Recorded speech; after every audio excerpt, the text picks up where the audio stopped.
Hello मेरे प्यारे बच्चों, आज हमारा 8 का 7वां चैप्टर है सोच अपनी अपनी। जैसे कि बच्चों इस पाठ में बताया गया है किसी व्यक्ति के पक्ष और विपक्ष में तर्क वितर्क सहित अपने विचारों की अभिव्यक्ति ही वाद विवाद है। वाद विवाद मौखिक भाव व्यक्ति का अत्यंत प्रभावशाली तथा महत्वपूर्ण रूप है। वाद विवाद में कोई एक विषय निर्धारित कर लिया जाता है।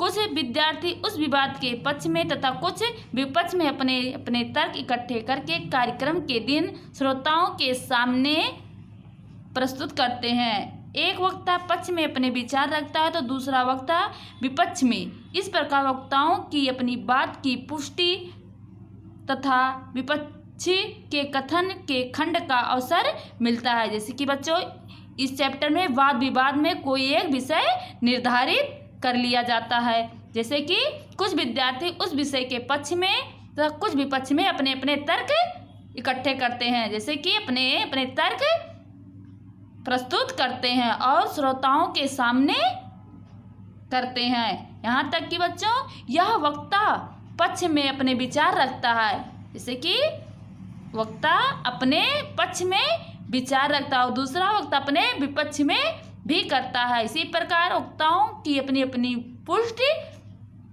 तथा विपक्षी के कथन के खंड का अवसर मिलता है। चलो बच्चों इस नीचे दिए गए चित्रों को ध्यान से देखिए, फिर उन पर आधारित प्रश्नों पर कक्षा में वाद विवाद करवाइए। जैसे कि बच्चों इस चित्र में आपको 2 चित्र दिखाई दे रहे हैं। पहले चित्र में देखो दोनों चित्र में क्या अंतर है। जैसे कि बच्चों इस चित्र में ध्यान से देखो, इस चित्र में दोनों में क्या अंतर दिखाई दे रहा है।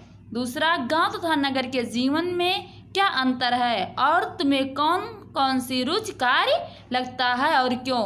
तीसरा है, क्या तालाब का जल पीने के लिए योग्य है, यदि नहीं है तो क्यों। फिर नीचे दिए गए मुद्दों के आधार पर विज्ञान वरदान या अभिशाप इस विषय के एक पक्ष पर अपने विचार कारण सहित प्रस्तुत कीजिए। जैसे प्रदूषण, बिजली, अंतरिक्ष की खोज, डॉक्टरी सुविधा, दूरभाष, कंप्यूटर, परमाणु बम, पिस्तौल, यातायात, ग्लोबल वार्मिंग।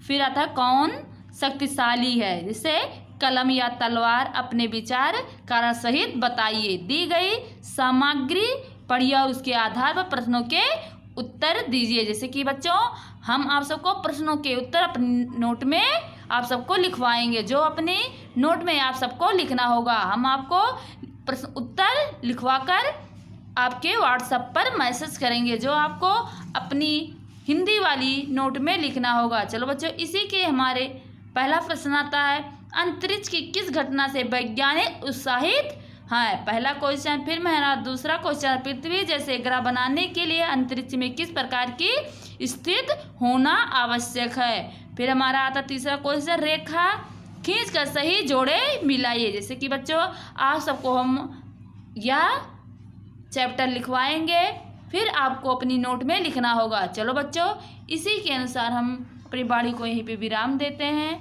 फिर अगले चैप्टर में